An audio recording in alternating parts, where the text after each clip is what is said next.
Greetings and welcome to the MasterClass. This is the August segment, and we will be, for 2025, we will be looking at the Unit 6, the chapter titled Embracing Non-Duality Without Losing Your Grip on Reality. Read the original frontier. Brief review of today's schedule. 9 to 9:30, we have meditation to arrive in time, sit before starting. 9:30 to 10, give a lecture on the chapter of the month. They have been running a little longer, and this one is longer than the other one, so we'll probably run into 10:30, somewhere in there. Then we stop for another meditation where I'll give a brief teaching or teisho on zazen itself, on sitting meditation. And we break up after that, 10:30 or toward 11 o'clock, and we finish with a talk around the internet of Buddha Dharma, some of the modeling reasons for looking at a more dimensional approach to understanding the wide internet of Buddha Dharma, all of the teachings of Buddhism, connecting the dots, Q&A, and so forth. Finally, we close with a meditation at the end from 11:30 to 12. And we'll go to lunch. We can go get a bowl of noodles today if we like, cheese, something like that. Afterwards, we're coming back, that is, Daniel and I are coming back, we're going to go into some music. It's just a familiarity with some settings of the liturgy to music. So let's begin with embracing non-duality without losing your grip on reality. This chapter explores the seemingly contradictory dichotomous logic underlying Zen's worldview. In the overview, this section is a bit longer than some of the others owing to the vast scope of its focus on non-duality, necessarily contextualized by duality or dualistic thinking.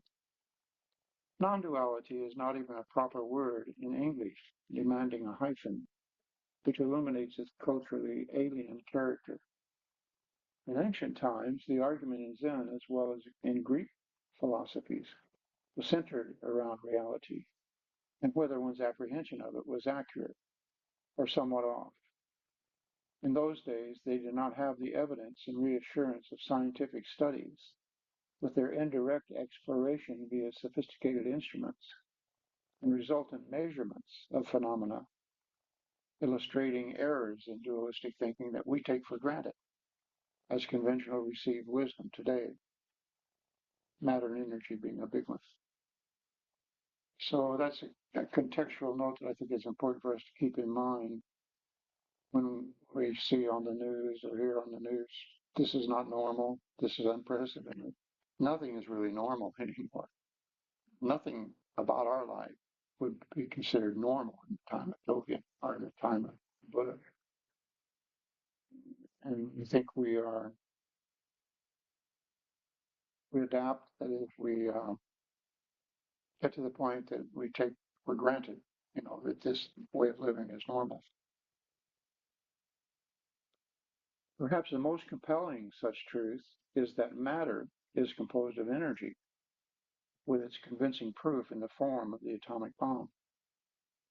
The ancients had an intuitive theory of the atom, which represented the last readout of form on the cutting edge of emptiness, according to a quote attributed to Buddha. If somebody was said to have asked Buddha, you cut something in half, right? And you can cut the half in half again. You can cut that in half again, half again, half again, half again. They said, what happens when you get down to the last particle of form and you cut that in half? They said, then you're right on the edge of emptiness. So they had a kind of an intuitive concept of something big, solid matter, and so forth. And that it could be broken down into elements. In modern times, this breakthrough in scientific understanding of our physical reality was quickly turned into a weapon in the struggle to control our social reality, known as World War II. What was at first a brilliant achievement was reduced to a human tragedy. Zen takes the intuitive path to realizing such contradictory aspects of the causes and conditions of our existence as sentient beings. Its meditation, Zazen, is the primordial bench test, setting our direct awareness, informed by Zen teachings, against the misconceptions that we may harbor in regards to our own reality. In doing so, the discriminating function of the mind cannot be set aside totally, but must be conscripted in the greater cause of sorting out, on a more fundamental level, the infinite scope of the many set against the one, engaging the irreducible simplicity of the Zen method, Zazen. So that's kind of a brief on how and why this method should work. The key takeaways in this chapter: number one, while Zen teachings may seem to favor one emphasis over another, such as the intuitive over the analytical aspects of mind, and has an undeserved reputation for being anti-intellectual, actually Zen lands in the middle. Its emphasis on non-duality is not an outright rejection of duality, but instead marks its assimilation into the larger totality. Number two, thinking is not the enemy of wisdom, but Zen challenges our over-reliance on thinking as the only way we can know anything. Zen's meditation stresses neither thinking nor not thinking, but embarks upon a middle way of mind, one that Master Dogen terms non-thinking in his seminal tract, Fukan Zazengi, Principles of Seated Meditation. On a sensory level, in Zazen, this is number three, on a sensory level, in Zazen we begin to move further into the original frontier, from the obvious aspects of non-duality, for example, that hot cannot exist without cold, light without dark, etc. On a conceptual level, we arrive at a point where the fundamental dyads, the absolute and relative truths of our existence, are also seen as a complementary, not truly in opposition to each other. I think this is a fundamental point of confusion. This can lead to a discomforting ambiguity on an emotional level, as well as cognitive dissonance on a mental level. Resolution of the apparent dichotomy occurs, however, on a physical, gut level in Zazen. This is akin to Einstein's description of his famous thought experiments as being more visceral than a form of thinking all up in the head. Remember the story? He would sit in a chair holding a pen, drift off, and go into a reverie and have these visions and so forth. And at one point, he would lose consciousness and drop the pen. That would wake him up. He'd pick it up and start over. He was doing kind of a meditation, what we would call meditation. Number four, thoroughly examining any salient apparent opposites proves out this teaching. That is the not two aspect of it, non-duality. It is crucial to approach this not as an impersonal abstraction, but instead to embrace non-duality on the most personal level, in the bifurcation of our own consciousness into the relative pairs of self and other, mind and body, subject and object. In the deep stillness of meditation, quote, mind and object merge in realization and go beyond enlightenment, as Master Dogen asserts. The dyads merge, but are not merely one. The most you can say is not two, as the ancient Chan saying goes.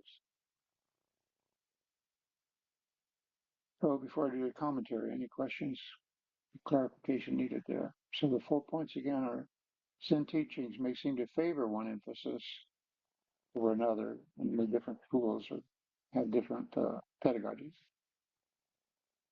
But Zen actually lands in the middle. All roads lead to the same sort of what I like to refer to as the singularity. Whether it's Rinzai, Soto, any of the other Buddhist schools, the whole point is to get to that same point that Buddha arrived at. Number two, thinking is not the enemy of wisdom, but we have to know its place and know what it can do, what it cannot do.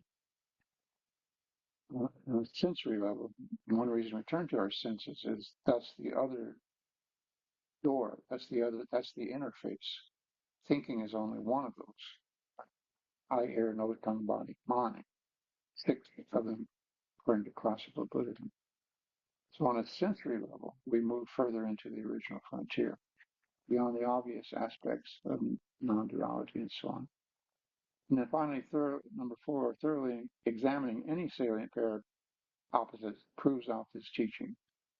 If you take anxiety, you have to see that it's on the same spectrum of serenity, and vice versa. If you're way over here on the curve at the moment, it's some comfort to know that you can't really experience that without the other. They're mutually defining, inseparable. You can't be put on opposite sides of an equation because they're not equal.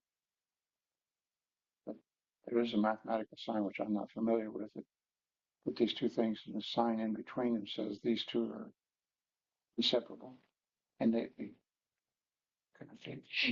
So I think that's the way we want to think of these categories of the mind. For the commentary on this chapter, anything further? And in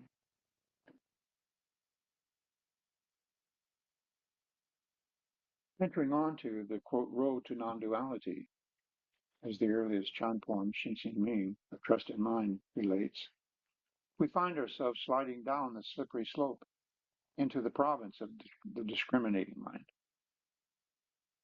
While Zen is not anti-intellectual, instead represents the development of true intelligence, as Master Dogen is said to have characterized it, Zen masters of the past have been cautionary concerning the use of the intellect in attempting to grasp the original mind. Quote, seeking mind with discriminating mind is the greatest of all mistakes, as the poem bluntly states. I think that's a precious mirror.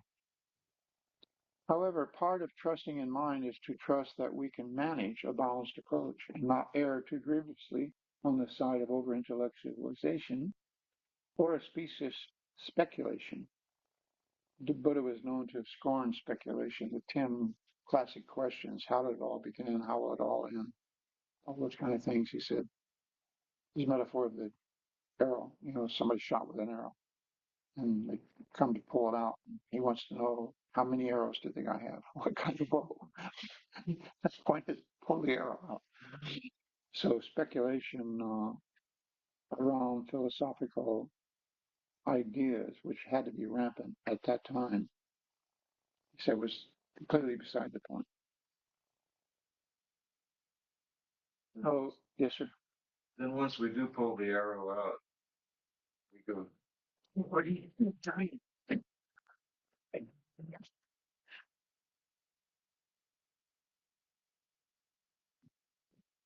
Not enough to just suffer. We have to beat ourselves up and everybody else up suffering. So part of trusting in mind is that we get to trust that we can manage a balanced approach, not err too grievously on one side or the other. The dichotomous logic underlying Zen's worldview includes the resolution of such classic Zen dichotomies, contradictions, logical versus illogical dual pairs, such as duality versus non-duality, not thinking versus non-thinking, one versus the many, and delusion versus reality.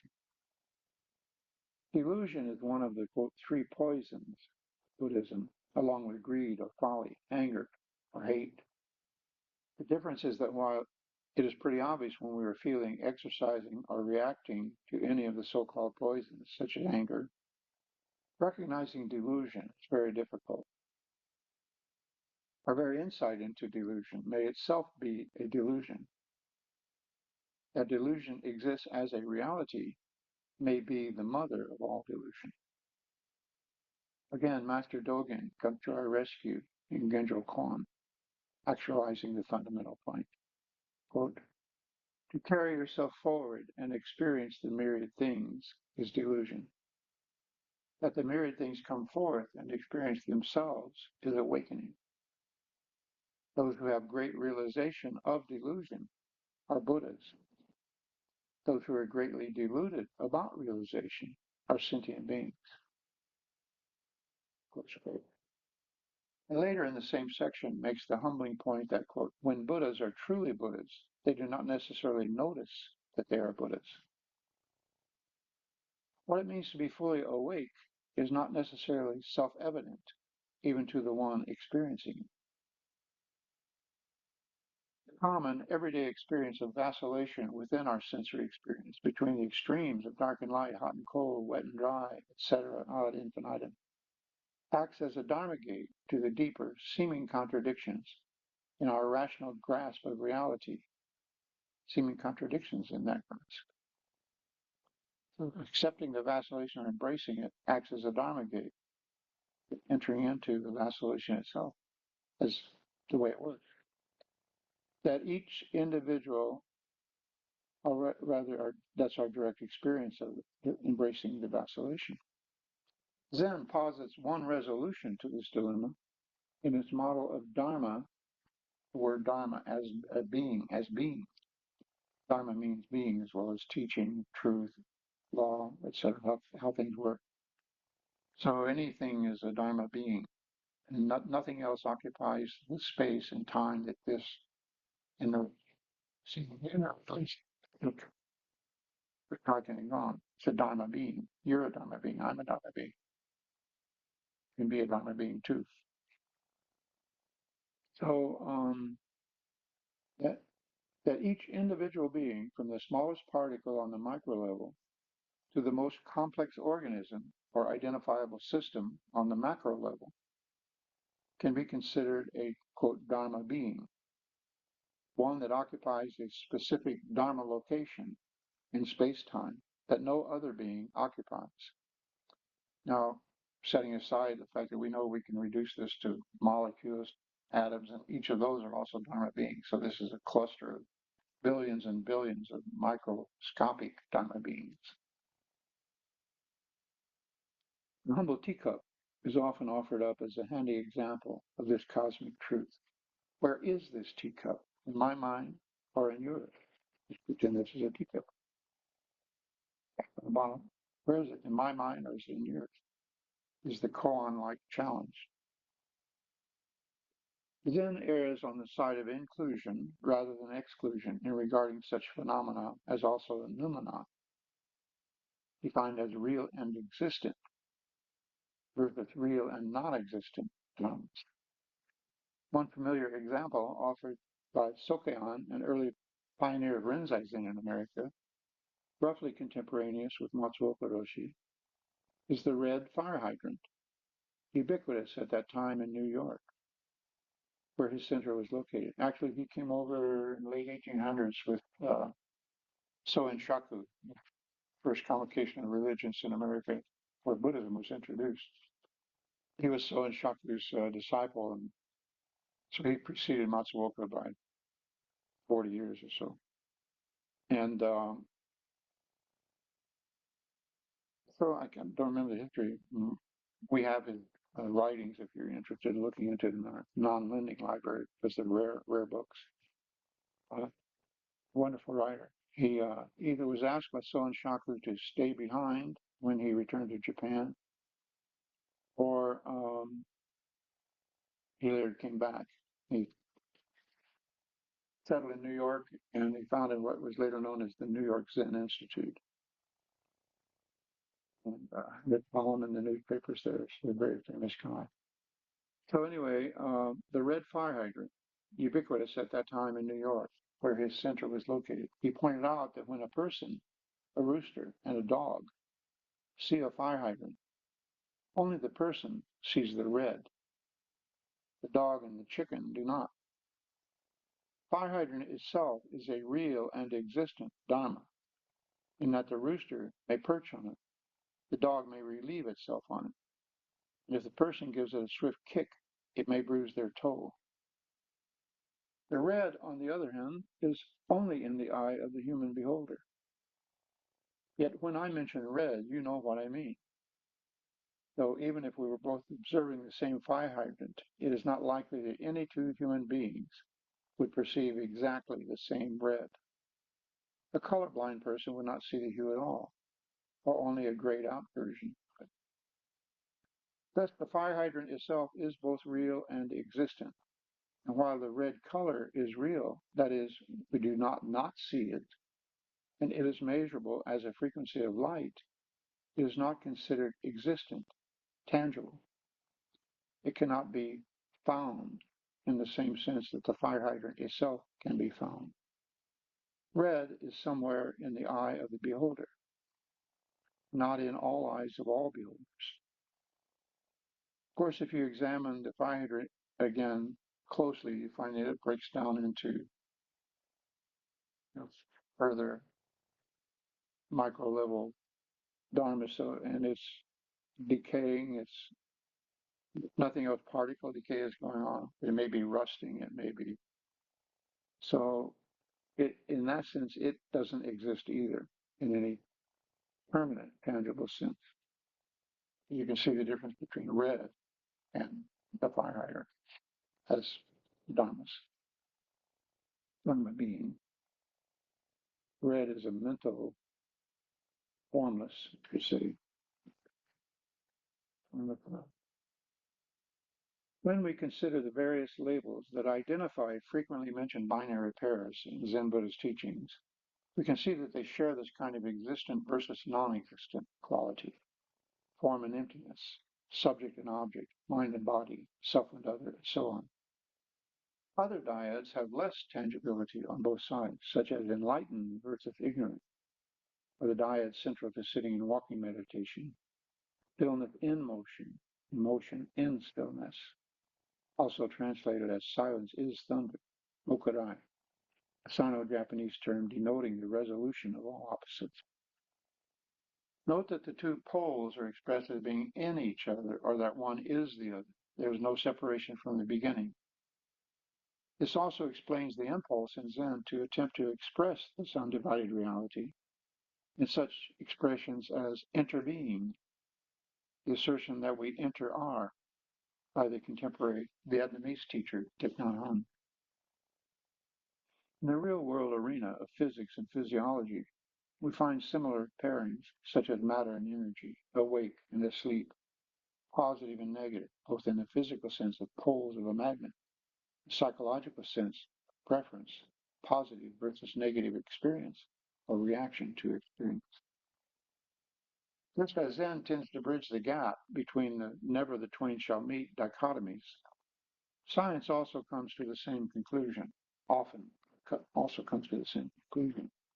The theory of relativity of Einstein is one standout example.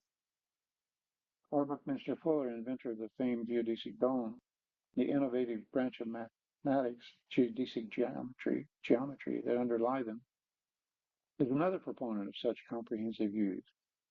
He pointed out that such structural dynamics that are inherent in and important to engineering, such as tension and compression, are, quote, always and only coexistent.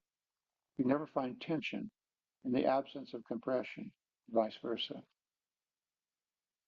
Fuller even coined new terms where there are none in the language to identify these cases, such as tensegrity, the dynamic balance between tensional and compressional forces that coexist in all structures, from the humblest igloo, teepee, or yurt to the tallest skyscrapers in the world. He would also combine terms to generate missing concepts, such as interorderliness, describing relationships on the molecular and subatomic levels. Interorderliness, very similar to Thich Nhat Hanh's interbeing, inter-R, we inter-R with each other. Other more common cohesive terms in the vernacular include synergy, the phenomena of a third new meaning arising out of the unusual combination of two elements that have not been combined before. This is also a conventional definition of creativity, the dynamic act of intentionally combining components in a relatively random process driven by chance.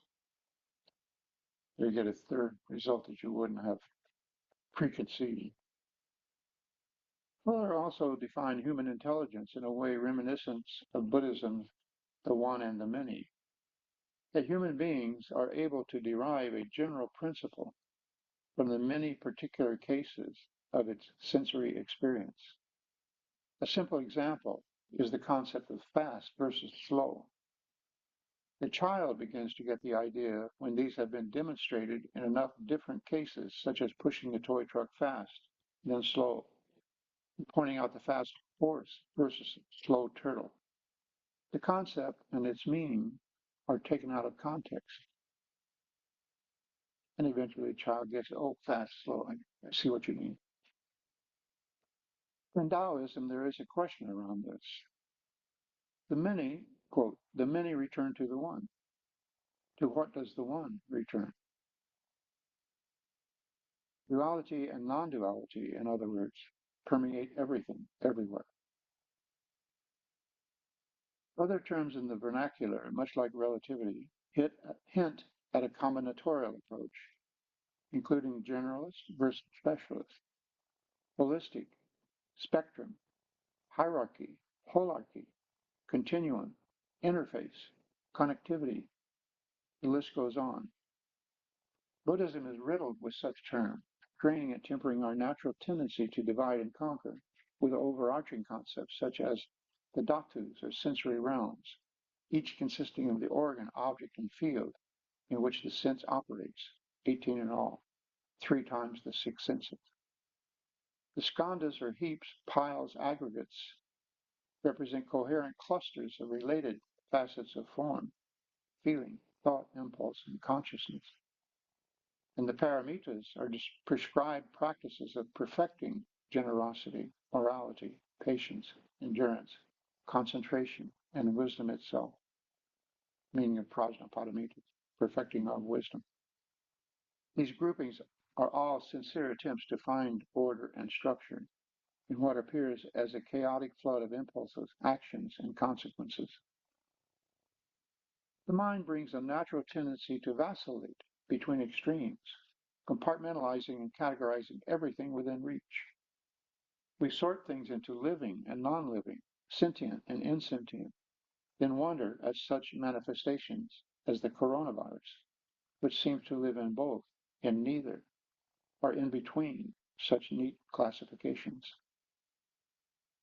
In terms of our perceptual interface with reality, we create divisions into inner and outer, micro and macro, as well as personal, social, natural, and universal spheres of influence or dimensions of our world. And the fractal nature of reality lobbies against such hard and fast barriers between, and the boundary line between inner and outer is nowhere to be found. The smallest seems to be replicated in the largest, and all 4 spheres clearly have intricate and interrelated, profound and determinative effects upon each other.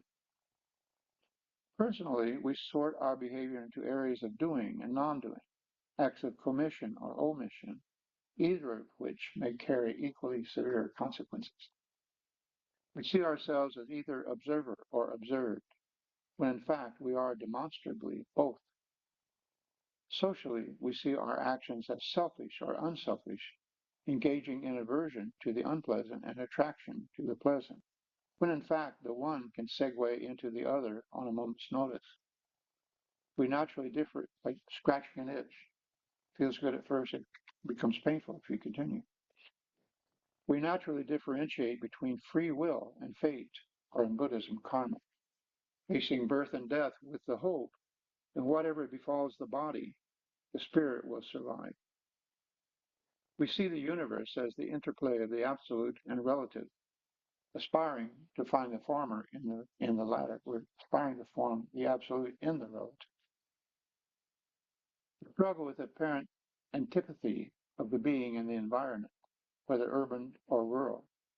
Finally, finding no absolute separation of the environment and the mind. We bounce between sameness and difference, like a steel bearing in a pinball machine. imagining that we have some control over the beginning and ending of things. The good news about duality is that reality is already what it is, no matter what we think or how we feel about it. Our understanding or lack thereof is not going to change anything. We face the existential fact that, quote, you can't have it both ways. The logical tetralemma of ancient times suggests that any comprehensive view must encompass at least four perspectives, none of which is truly separate from the others as a proposition.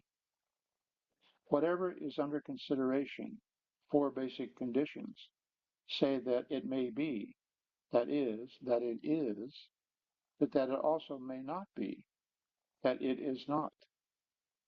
Then that it both is and is not. And finally, that it neither is nor is not. According to my crude understanding of Buddhism's view, even Buddha did not understand it. All four possibilities are simultaneously true in some wise. The whole matter of whether something is true or untrue is likewise subject to this. There's a great example from linguistic studies. This sentence is not true. The sentence is either not true or the sentence is true. But if the subject, if the sentence is true, then the subject of the sentence is not.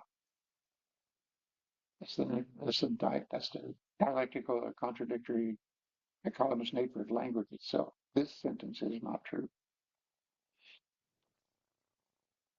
For further study, excerpted quotes from Xing Ming on duality and non-duality.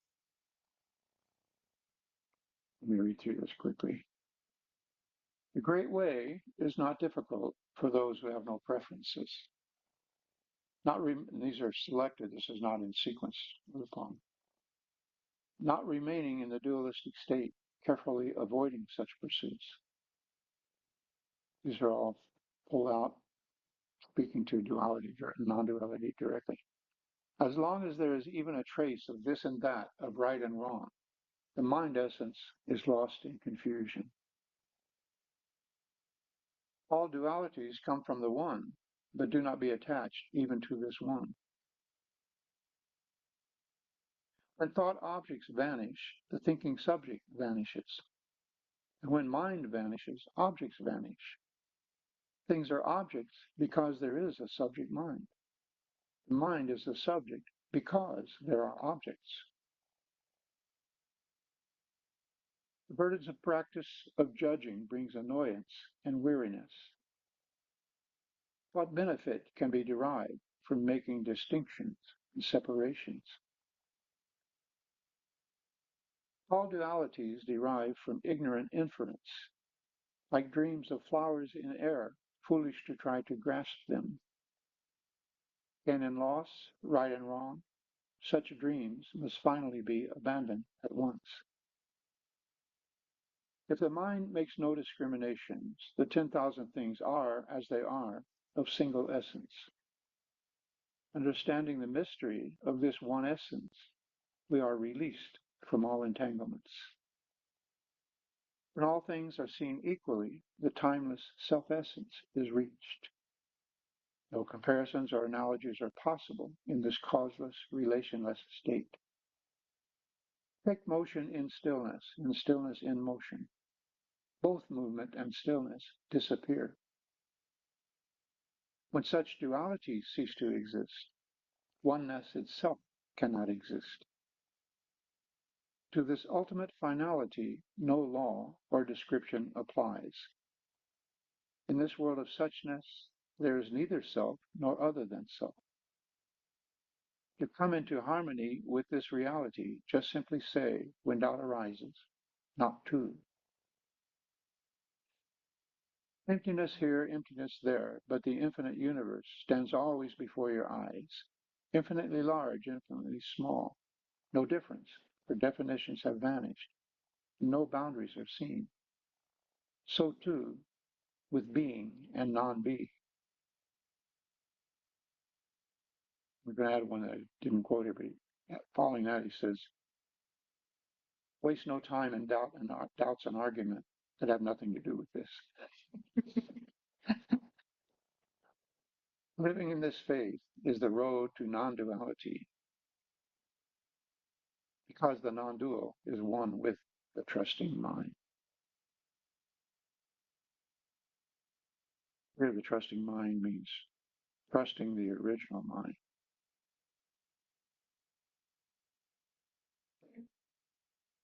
We didn't run too far. It's only 10:07.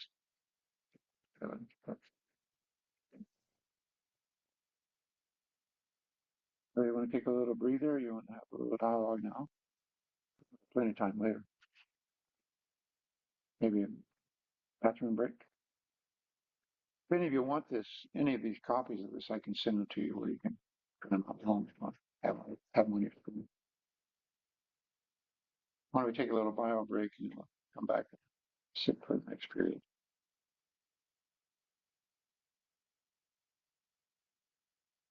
Okay.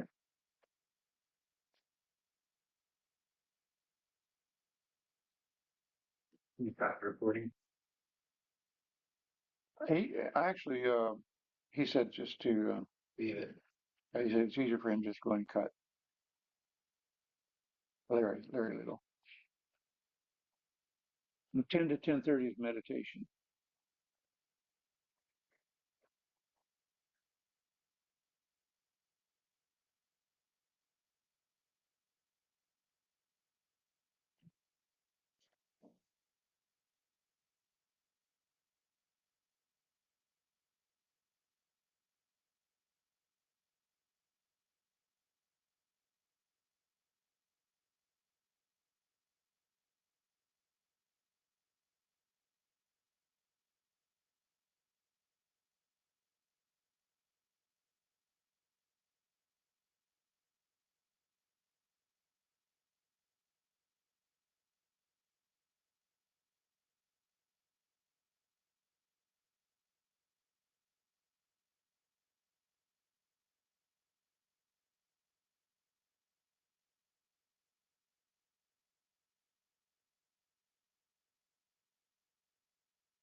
You mean we're gonna start another sit at 10:30?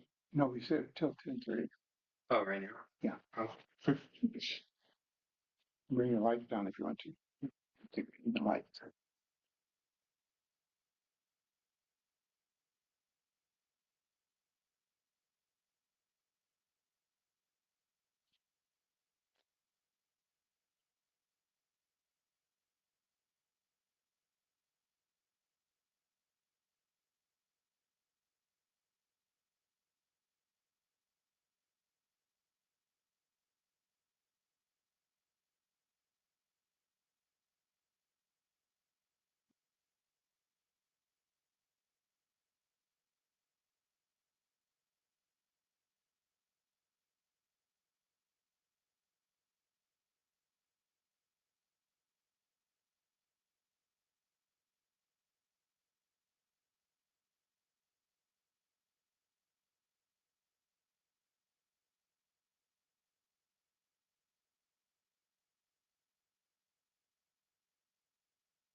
Take a bio break if you need, and we'll regather.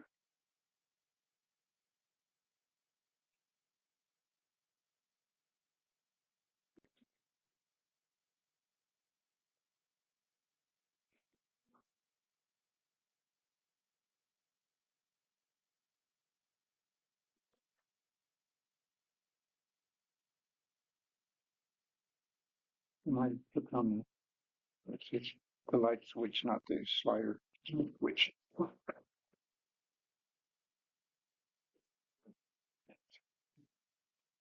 So again, embracing non-duality without losing your grip on reality. I think when we confront concepts such as non-duality, it's got kind of a woo-woo flavor to it. But it's not necessarily goal. It's just an attitude development. I think we have in research we have the three outputs: findings, conclusions, recommendations, typically. And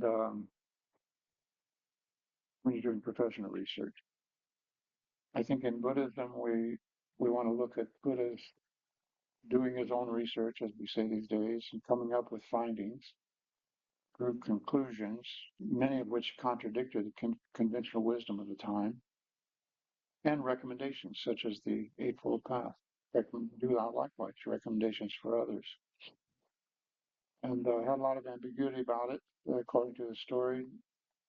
Maybe not anything there really to teach or that people could really grasp. But he tried, and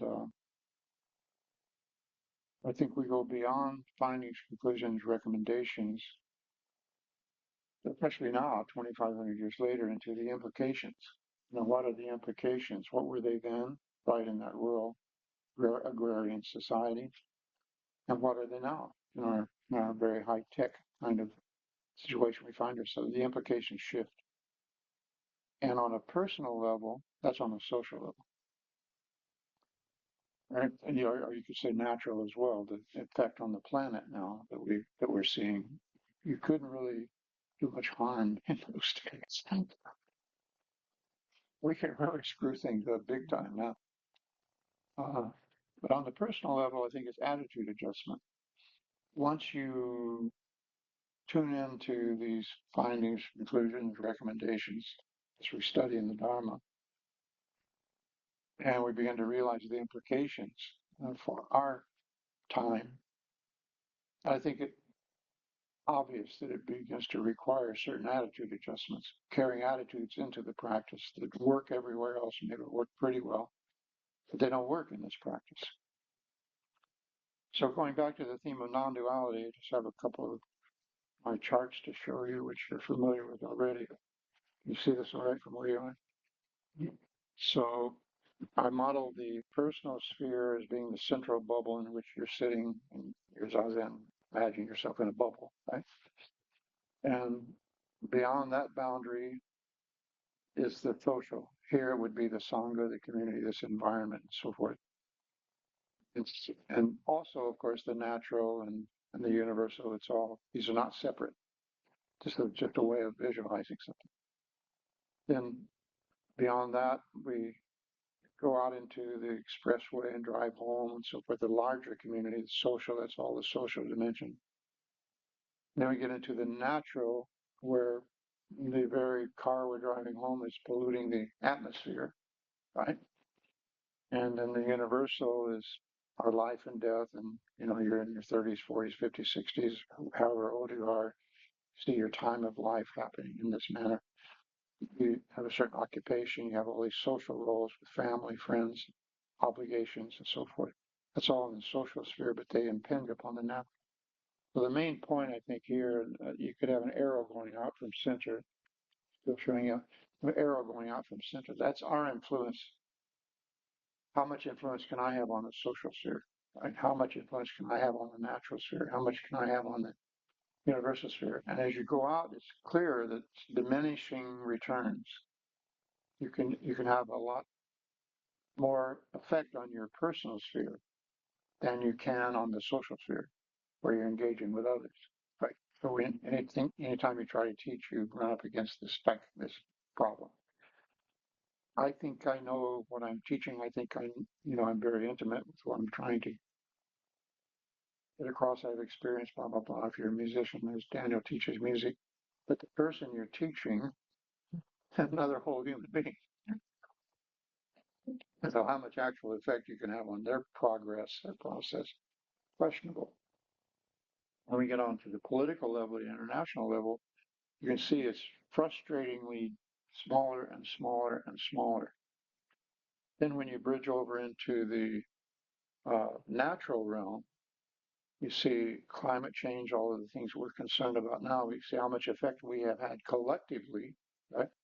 But how much effect you can have individually is very um, negligible, really. I mean, you can do your best, but and as you push further out into the universal, and COVID virus is an example of the natural coming in, laying waste to everything that we thought we were controlling. A meteor hitting the Earth, pretty effective. So incoming is much more influential, much more power coming in from the social realm is impinging upon us, and the people running the political spectrum are trying to do so more and more, right? And everybody's resisting that, so we're pushing back. Then you have the natural coming in through the COVID, and through climate change, and through all these kinds of things that we are, in a sense, out of control now, thanks to man-made as well as natural disasters. And then coming in from the universal, there's not much we can do about an asteroid coming at us, although now we're trying to. We're setting up possibilities of hitting them with atomic weapons and so forth.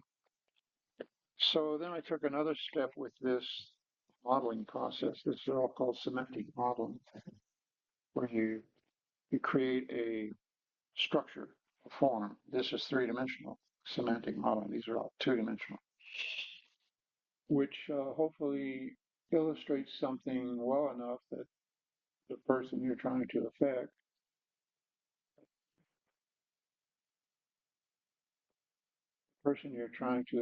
will see what you mean, uh, quote unquote. Here, let's see it. So this one is a variation on that one, and you can see here that I put the Four Noble Truths in what I feel is their appropriate sphere. So it occurred to me that um, the origin of suffering, or suffering itself, change, dukkha, change, is a universal principle. It is not a respecter of persons. Galaxies colliding is dukkha. It's not even personal or conscious. It's in the universal realm. Buddha was simply pointing out this principle that there is no such universe, there is no such existence that does not change. It is not changing constantly. In fact, you have to have change even to exist. There's no existence without change. No matter what your fantasies of heaven and hell and other realms, you can be sure that if you go to heaven, it's not going to stay the same for a moment. It's going to be different every moment. So anyway, I thought the first noble truth goes in the universal realm. The second, the origin of suffering, is clearly biological, clearly natural. We're born into this, right? That's where we now begin to experience what we call dukkha. So third, the cessation has to be personal, has to be in the personal realm. How could the cessation of suffering be in the social realm, right? Again, these are not separate. It's natural as well as universal, but it's primarily focused in the personal realm. If there's no cessation for you, if you don't get straight with yourself and get over yourself, then what's the point? There's no point. And this whole teaching is pointless. And so then finally the path, that's definitely in the social realm, right? Although many parts of it are personal. The, the internal part, the meditation, the attitude adjustments, taking up the paramitas, all that. You do that on the personal realm, but the implications are definitely in the social realm. So when you look at the whole shebang, and you've seen this before, so we can pass it around if you want. You got the Four Noble Truths sitting here in the middle, and they're in the context of the four spheres of influence and activity in which we live, the real world, in other words, the real universe. Then you have connections to the others. So, for instance, just blowing up the path, you see the Eightfold Path, you see the right conduct, it's speech, action, livelihood. That's obviously in the social realm, right? Right discipline, meditation, and so forth. That's obviously in the personal realm. And then when you go to wisdom and you see right view, right worldview, right thought, right understanding, you might have to say that's bridging into the universal now, because you're coming into accord with this teaching. It's actually becoming real for you. You are realizing it. So this is what I mean by connecting the dots. So I think these things are beyond pretty looking. Or my sister, older sister, when she first said, it looks like jujubes. Steve Jobs said that about his interface on Mac. He said, I want it to look so pretty, you want to eat it. So that's kind of the point. And then here's the 12-fold chain of Buddha's sort of parsing, slicing, and dicing the small shifts through the growth of the fetus in the womb and coming into birth, going through the cycles and all that. That's tied mostly into, so let me start with the existence of suffering as a universal truth. If you look at the five skandhas, they're another iteration or they are an extension of this is how it is, like it or not.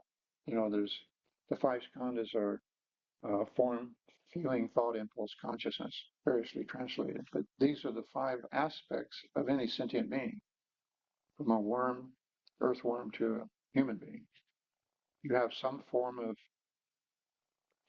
you're born into, form that you're experiencing, the appearance of your reality to you through your senses. Then you have feeling, thought, impulse, consciousness. You'd have to say, does an earthworm have thought? Some form, some primitive form of thought. So it seemed to me that the five skandhas are most closely connected to the universal principle of existence. This is how it is. The origin of suffering, which again, mostly biological, most closely connected to the 12-fold chain, because he's basically going through their science of the times. What is it? What he said, ontology replicates phylogeny, in the womb. So we're going through these steps here. We have a lot more sophisticated models of this, but it's most directly connected to the second one, which is where does this all come from? How did it get to be the way it is, right? So this origin of suffering through craving or desire is you desired to be in existence, so you were born. And so the principle of desire in Buddhism actually precedes birth. It's not only after birth that you come into the realm of desire. You're in the realm of desire before you're born, or you wouldn't be born. That's part of the proposition. So this expresses the manifestation of desire, where it goes into the sensation, craving, clinging, so forth, showing how that developed. And then lastly, of course, as I said, the path is the last one, but the next one being the cessation of suffering on the personal sphere, but it seems to also include the six paramitas of practicing generosity, practicing patience, practicing endurance, practicing meditation, practicing wisdom. You can't really practice wisdom. Prajna is considered to be the sort of net result of of all the other paramitas coming together. Just as the net result of the Eightfold Path going through right conduct, right inner discipline, over and over, eventually your worldview and understanding will evolve to wisdom. That's why these are color-coded red along with the wisdom over here. Well, it's like the effect. It's not something you can do. It is the effect. So anyway, that's a way of looking at that. And I can read some of this to you if you haven't read it. Make sense? Okay. So the teachings of Buddhism often seem unrelated and linear when presented in written form. Modeling them in three dimensions reveals their internal form and their interconnected structure, like a living crystal lattice. Five shown here are fundamental to Buddhism. So the Four Noble Truths, the existence, origin, cessation, and suffering, existence, origin, and cessation of suffering, and a path for daily life. These are the Four Noble Truths. You could say the first three are kind of like a description. The fourth is a prescription. And all of the teachings are like that. They have a descriptive aspect of reality from an enlightened view, and then a prescription for how you practice that or how you get there. So these are the Four Noble Truths of Buddhism. Their acceptance and the understanding of their meaning leads to the cessation of suffering. This is the hopeful theory anyway. Noble Eightfold Path. The path of daily practice consists of 8 interconnected dimensions: right view or understanding, right thought or wisdom, speech, action, livelihood, ethical conduct. Actually, right view or understanding and right thought together constitute wisdom. Speech, action, and livelihood constitute ethical conduct or right conduct. Mindfulness, effort, and concentration constitute mental discipline. So you can say one is inner monk, one is outer monk. An expression sometimes used. And you can say you talk the talk, but you don't walk the walk. Your actions do not match your speech. So you can show the other thing is expanding them in this way to show the connecting tissue, connecting vectors, so that you've got a disconnect between thought and speech, or action and speech. You say one thing, you do another. There's a disconnect. So dimensions 3, 4, and 5 are external activities. These are action, livelihood, and speech, action, livelihood, external. 6, 7, and 8 are internal, which are effort, mindfulness, and meditation. Those are considered internal, although they lead to the revision of one's view and thought, evolving into wisdom. Number 1 and 2, view and thought together. So then, again, most closely connected to existence is the 5 aggregates of clinging as a model of how things are. How things are. 5 aggregates of clinging. The existence of suffering is linked with 5 aggregates of clinging, or skandhas: form, sensation, perception, formation, and consciousness. The division of this present reality into 5 fundamental constituent parts.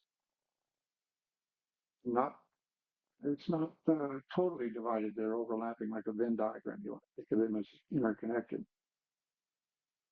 Form is the material world. Sensation of sentient beings interface with form or appearance. Sometimes appearance is used.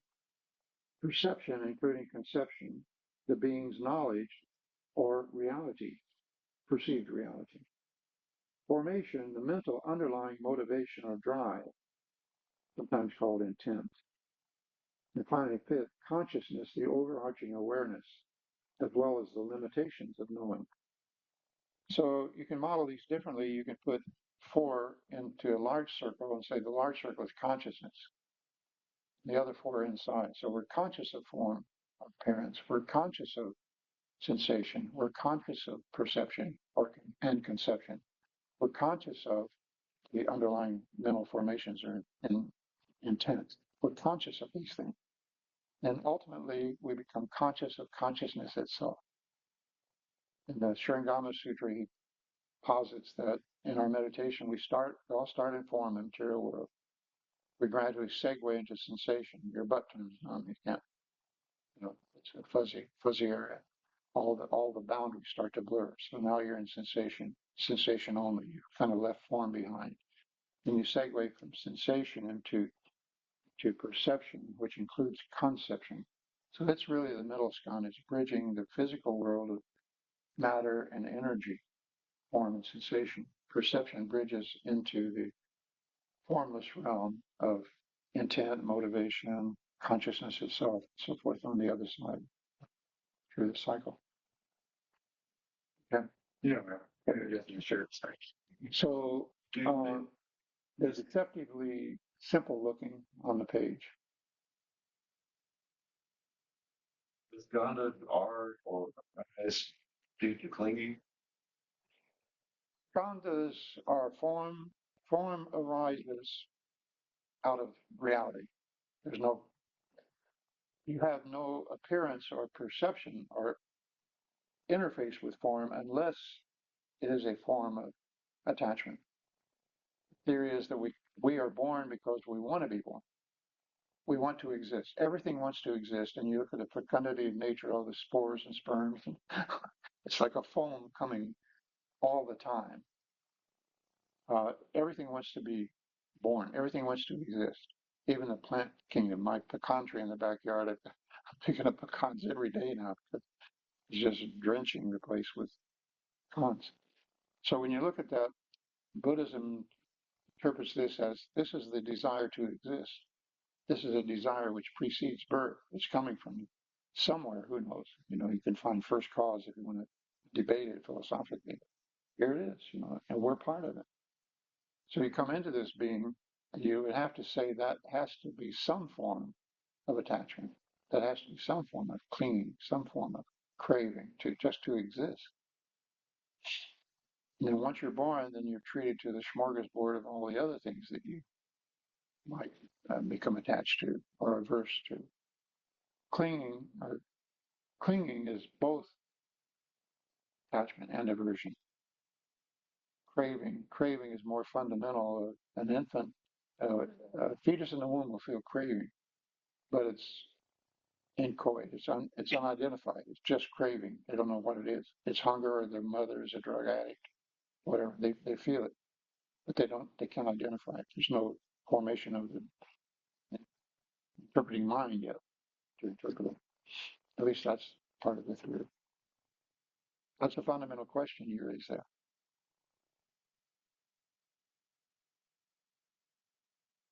So then as we segue into perception, again, that's the middle one, where we're now bridging into the more diaphanous or formless realm. It includes conception, and again, the attitude adjustment part that we talked about is where you developed concepts since you were a child. And you started becoming self-conscious, you started becoming aware, and you learn from parents and peer groups and teachers and so forth. You've got a conceptual, constructed view of reality, whether you know it or not, whether you're conscious of it or not. And it can affect perception. You have a bad boss. You have another meeting with your bad boss. You remember the last meeting. Right? Imagine Zelensky coming into Trump's office a second. So you have a perception and preconception of what this is going to be. Right?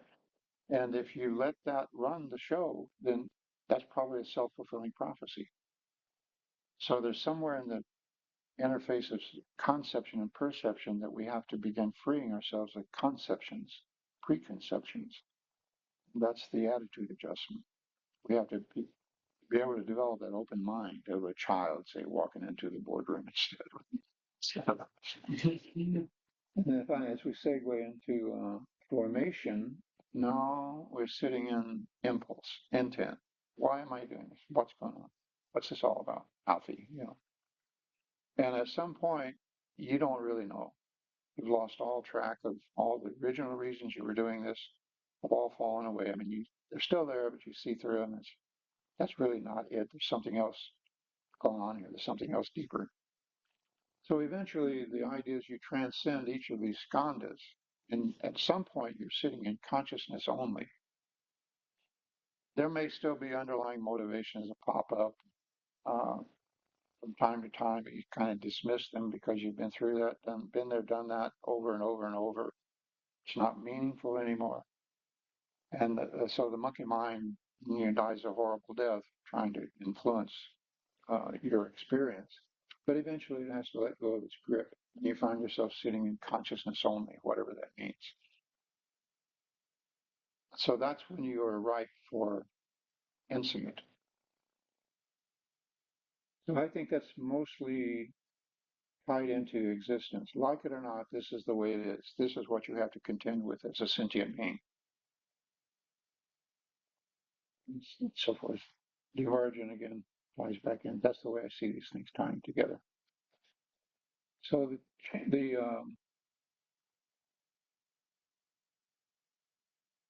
limitations of knowing is an important thing. The don't know mind to remember about the aggregate of consciousness. So the chain of interdependent origination again has to do with how things got to be the way they are. The origin of suffering, craving, your craving before birth for existence itself. This is the real first cause, if you will. And so you can't blame it on God, you can't blame it on your parents, so forth. So the chain of interdependent origination linked to the origin of suffering or craving. The chain of interdependent origination or co-arising traditionally consists of 12 links, here 13. The fifth skandha perception added between sensation and craving. It was not included in the original 12. It was considered part of sensation. But you'd have to have a perception arise between raw sensation and craving. I don't see how craving could arise unless there was a perception of it as something I like, like that. So that's where I put it. And it also completed the 13-point model, which is this one. This is what you get when you pack one layer of spheres around an internal sphere.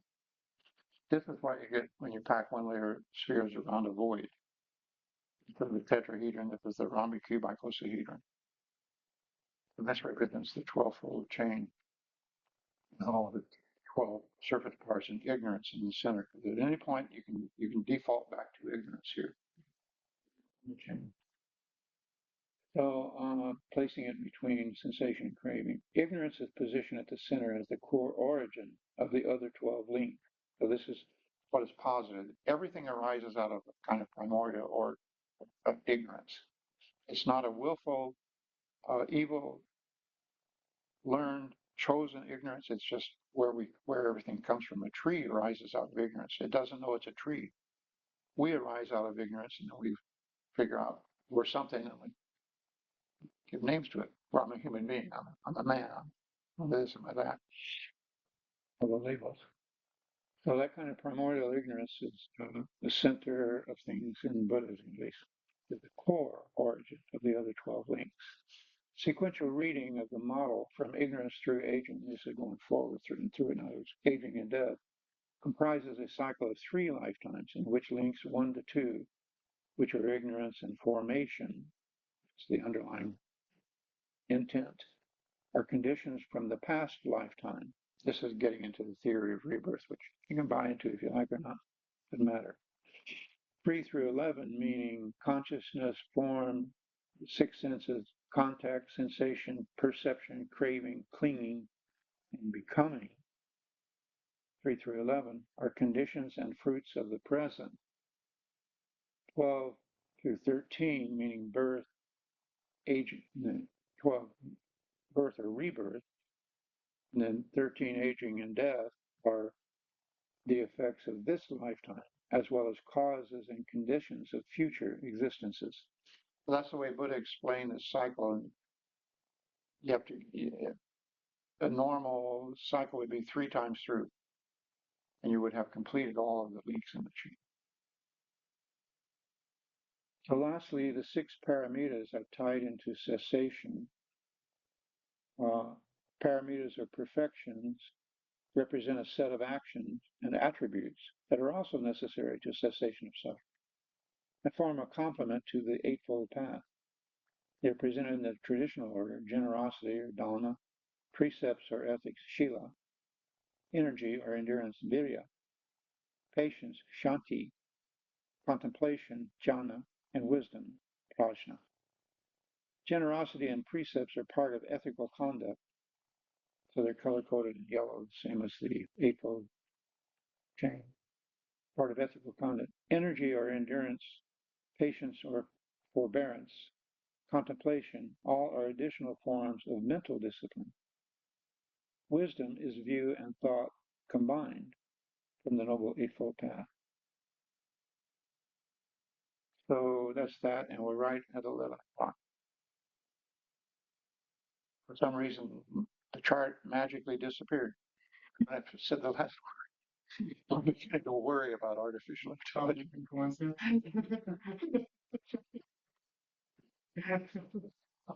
That was just a normal timeout. I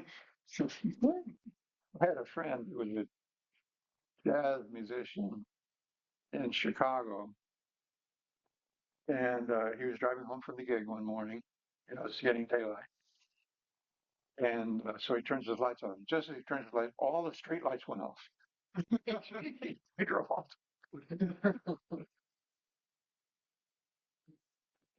When another friend got so hung up, stoned, probably a bass player, looking in the rearview mirror, it was weird to him. He couldn't figure it out. How's that happen? He went off the road.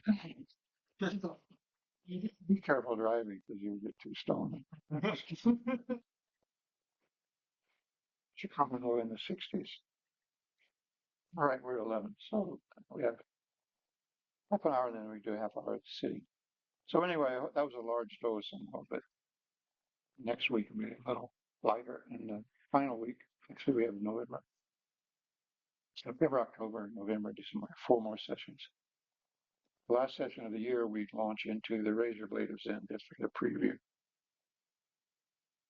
We will already have had the September retreat at Watershed based on the Razor Blade. If you can come to that, I think there's still some seats open.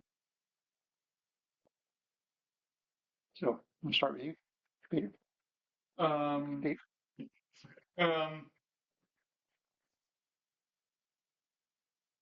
I answer the question. It's like it's. I guess the biggest takeaway for me is that is non-dual, like the non-duality, which is like definitely the most sort of unintuitive thing that we've discussed in these master classes so far. I think it's the biggest thing for me is just thinking like of the attitude adjustment of not thinking of myself as being somebody who's sitting and meditating, as opposed to Very difficult. yeah, it's like it's a completely different kind of way of framing it because by definition it becomes no longer about self or goal orientation or anything like that. Right? It should be easy. It should be easy, right? Why should it be so hard? Yeah. But There's a lot of operant conditioning in there. yeah. Well, it's just like otherwise, like because then you sit there. I feel like if I sit on the cushion, kind of thinking about that, becomes well, why am I doing this at all, right? Because the conditioned mind is saying, well, I must be doing this for a reason. There has to be a goal. But of course, the reality of it is that there is no like that entire subjective aspect is illusory. I think, right? Yeah. So, yeah. Matsuoka talked about that. You and I may have talked about this in Dokusan. If you look too closely for effects, it's like trying to adorn yourself with jewels. So you don't have to do that. And it takes you away from the present. You're trying to live in the future when something changes, something is different, and you're now enlightened. Right. So it's a catch-22. It's a very huge cosmic catch-22. We have to do this by not doing it, but not by through non-doing. Yeah. Yeah, well, it's a tough thing for I think people, especially born in in contemporary American society, the way we grow up is it's almost self-referential and it almost turns into sort of self reverence. I had the good fortune to grow up in the 40s and 50s, and I think it's good fortune because things were a whole lot simpler. We didn't even have television. You have radio. People would listen to the radio sometimes at night. But you had to, entertain yourself. We didn't have the organization of hockey teams and cooking mom. You know, Mm-hmm. helicopter moms driving everybody around to everything. All Yeah. this wasn't happening. But I lived on a farm. We had horses. We had pigeons. We had, you know, so you had to sort of get out there and get into it yourself somehow. Before the me generation, right? Yeah, yeah. And I've done a little anecdotal research, mother-in-law type research, just talking to people who are identified as creative. Their work is Mhm. considered creative. And there's an anecdotal connection there. There's a large percentage of people who did spend a lot of time alone as a child. Mm-hmm. Led them to, I guess, find ways to entertain themselves. Yeah.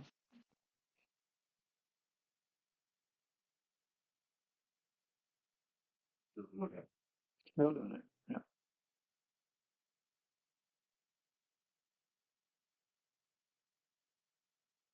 You have to wonder about the privileged, you know, the privileged classes that have so much money, so much wealth, and so much time devoted to pampering the child, if that really is a net positive or not. Mm-hmm. Yeah. Because it creates the I think the first of all it's sort of antithetical to the idea of patience, right? Like Yeah. everything is immediately provided for you, right? Like Yeah. you know, and you sort of grow up with that mindset, you know. That was true of Buddha. Buddha was pampered Mm-hmm. for his time. I mean, he never had to worry about where his next meal came from or anything. Right. Right. Mm-hmm. But then he saw through that, you know. On the other hand, a lot of the, we look to delay our gratification for rewards in the future. Like a lot of the future rewards are just flat lies. Mm-hmm. But they were in my case. Yeah, what do you call it? Delayed gratification. We learn that, then life come true. You know, concept I guess from sort of the very sort of I think we grew up in a very kind of economically focused, you know, like economics is kind of the core thing of like, you know, you'll do these things and then they'll pay off in the future, and then you know through that sort of delayed waiting, you know, you'll get the payoff, and then you realize that like the payoff isn't actually, you know, it's sort of based on false assumptions, right? In retrospect, I figured out that my older brother and sister, Mhm. my mother told me she jumped off the porch trying to abort me. I was the third.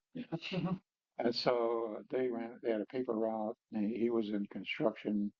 He was a high school dropout. This is back in the 20s and 30s, you know. Mhm.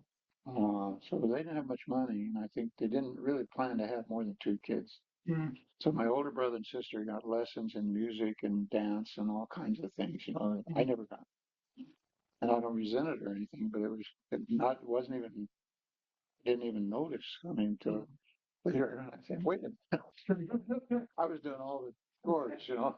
My brother was all Something wrong here. I was amused. Some of the parenting techniques in those days would be considered abuse now. You know?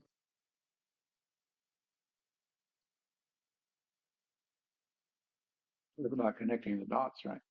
It's harder to find examples of non-child abuse. I mean, it's pretty much everything. You can abuse your child by being too, what do you call it? Yeah, to smother love. Kind of an extension of the ego of the parent, right? How could my child be Yeah. anything but perfect? Living through my child. Yeah. Mm-hmm.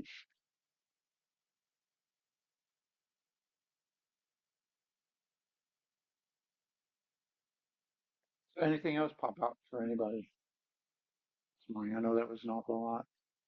It's just a lot. There's an underline. It's like the concept is like it's a complicated concept. My mind's like, so Non-duality, not losing your grip on reality. So non-duality is connecting the dots that don't exist. Mhm. They exist in our mind, or they have an existence, but it's like that red as opposed to the actual fire hydrant painted red.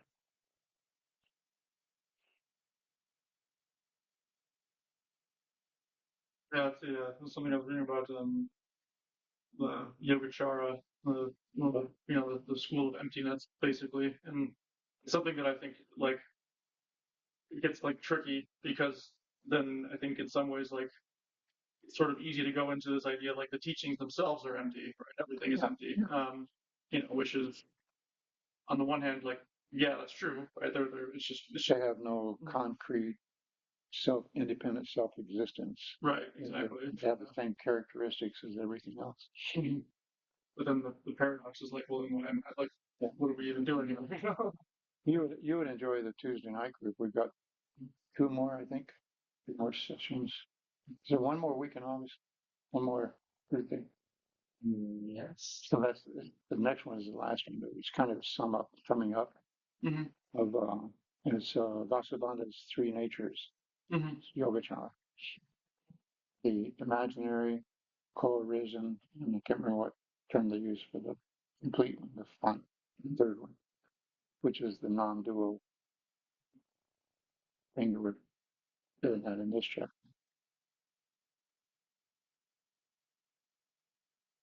That book, the second book, um, that book was meant to be more for Mhm.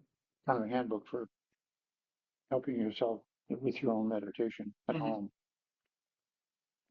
But at the end of the book, I decided I really need to expand. I felt like I need to expand this out for the more sophisticated readers who've read the book into more of the philosophical side. But I think that's what this class is about. And unfortunately, we tend to misplace that in the newcomer session, Mhm. where people start launching into, oh, this, Mhm. I just want to know how to sit. Yeah.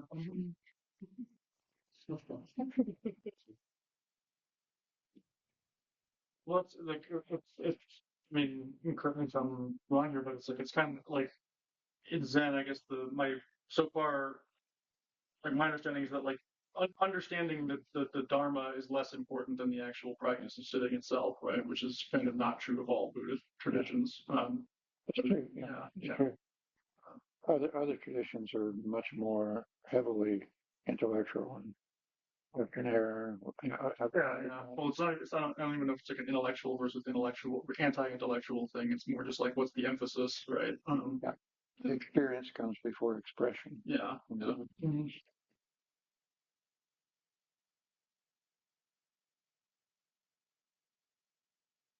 Somewhat comforting to know that it is actually already resolved. Oh yeah. We're the only ones having any difficulty with this. Oh no. Yeah. I Human definitely. beings. Yeah. I like that a lot actually because it makes it You have to wonder about alien intelligence. Maybe they have even worse problems. One of my favorite science fiction stories was To Serve Man. You familiar with that one? The book turns out to be a cookbook. the Twilight Zone. Yeah. I think that was a famous science fiction story before it. Well, that's not. I think they did it. Oh, I think so. Okay. If you like science fiction, I recommend Olaf Stapledon. He was writing in the early 1900s, and he was correspondent with Einstein.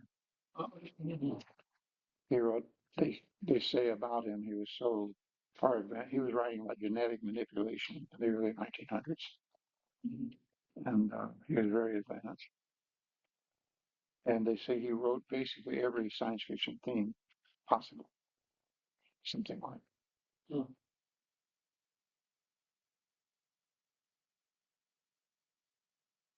I've also found a high correlation, anecdotally, between people who practice Zen and interest in science fiction. Mhm. And I think the reason is they're both similar. And Zen says, you've got this almost right, Mhm. but it's a little off, Yeah. And sit there still enough long enough, and you'll see what I mean. Mhm. Back to basics or something. And science fiction, the best science fiction, I think, does that. Mhm. It's like a little twist. You say, that could be true. That might be true. I'm not big on the fantasy stuff. Frank Herbert, I believe, was a Dune was I don't know if he was a Zen Buddhist, but he was influenced by it. Yeah, Um, and then Saigon. and I remember reading something once that Tolkien was not a fan of Dune because Tolkien with his Catholicism was very like, well, there's good and evil, and Yeah. the good must defeat the evil, and kind of lacked this like in his mind like the moral Yeah. core of it, but that's not what Herbert was trying to Yeah. get at. Right? Those are that's called a head up on the head, Yeah. and it's an overlay on Granny's overlay. Mhm.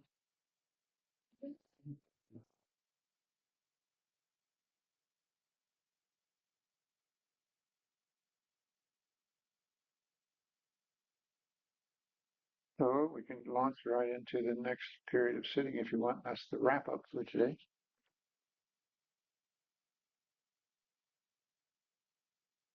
Thank you for indulging me.